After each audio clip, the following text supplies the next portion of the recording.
Hey everyone, welcome along once again. It's your guy Dan with more on the Slater case. So what do we know for sure? Not a lot as things go, but we do know there's lies happening all over the shop. And today we're going to take a little bit of a deep dive into what happened to Slater and all this mysterious things going on in that ravine. A big thank you and a big shout out to all those who sent us footage on the ravine. Now, let's take a look at the footage, because we all know from the footage that you can see here that the terrain was very dense and it was very inland.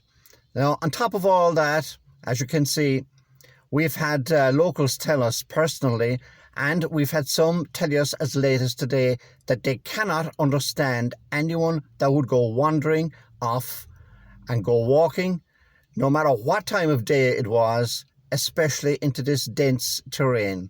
It's dangerous, it's a crazy thing to do, and of course the narrative being put out there is that Slater was full of drink and drugs and whatever you're having yourself, and that eventually he slipped and fell. That's what's being put out there, but of course we all know the truth regarding that, and it's all just bullshit. Really and truly, it's all bullshit. And we can go through and sift through all this footage. And again, credit to the person who sent us this, and a credit for doing it. But we all know it's such a far-fetched theory that no one is going to believe. Now, the Spanish police may think they can fool some of the people some of the time. But let's face it, guys, you can't fool all the people all of the time. And that's what's going on here. And we all know the reason why. But looking at this footage, looking at the terrain, taking into account the local people who will tell you the truth, not like the Spanish police who might give you half of the truth, but the locals will tell you the full truth and nothing but the truth. And they tell us it is highly unlikely anyone would ever go missing, and especially in this terrain, it's so dense, it's so dangerous. And if you try going in this terrain at any time, whether or not you take any drugs or any drink, you're asking for trouble.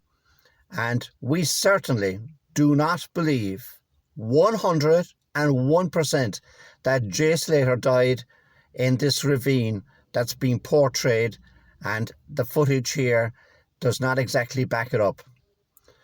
Why put this footage out there is another state of affairs. I'm not quite sure why the Spanish police have it hell-bent on showing off this narrative. And let's face it, it just doesn't add up. And there's huge question marks, of course, too, why this is happening. It's all there for a reason. It's there to distract. It's there to take people away from the real truth. And the real truth is going to be exposed. Remember, guys, this is a marathon, not a sprint.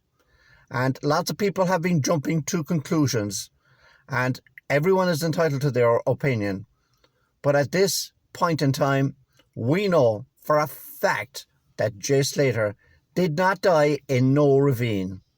And the footage being put out there, and it suggests highly that it has not any credence, it has not any credibility, and it certainly doesn't show anyone how a person could fall to their death in this terrain, regardless of whether or not they were out of their mind in drink, drugs, or other substances, or indeed if they just wandered off and they slipped, which of course is what is being portrayed.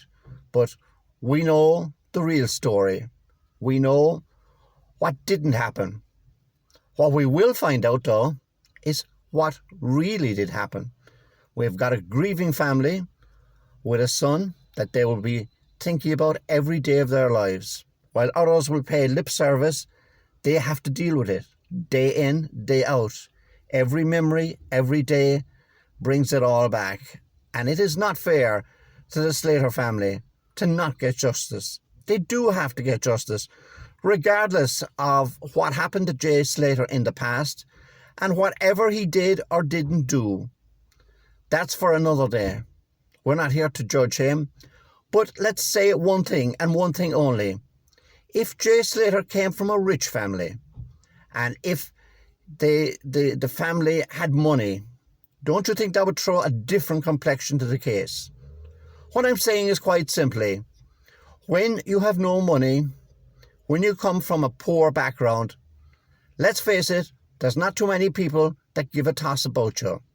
But if you have money, and if you have a bit of clout at your back, you can and will get things done. It takes people on the sidelines to shout for the Slaters of this world. They deserve justice every bit as much as a rich person does, and should and will get it. It's no thanks to the Spanish police. It's certainly no thanks to the media, who've been warned off the story and told not to cover it.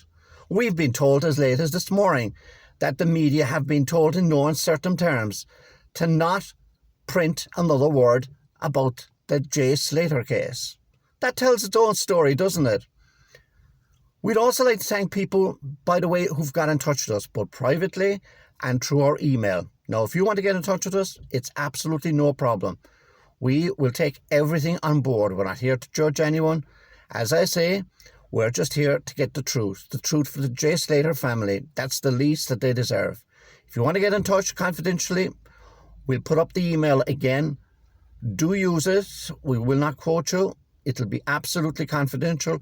Some people do want us to give us a few shout-outs as regards the information they give us, and we have been eternally grateful to so many people out there who have got in touch with vital bits of information to piece together this puzzle.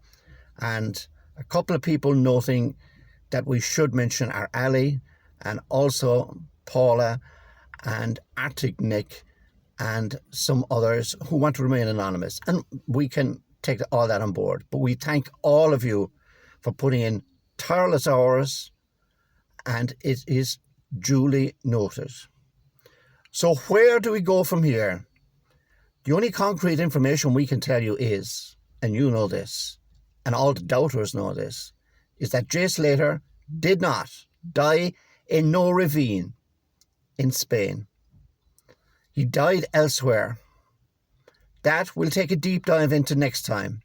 But remember, folks, do tell a friend, do subscribe, and do comment, because it helps to reach more people and it could trigger just more information as we try and will figure out the truth and get justice for the Jay Slater family. I'm Dan. We'll talk to you soon for more.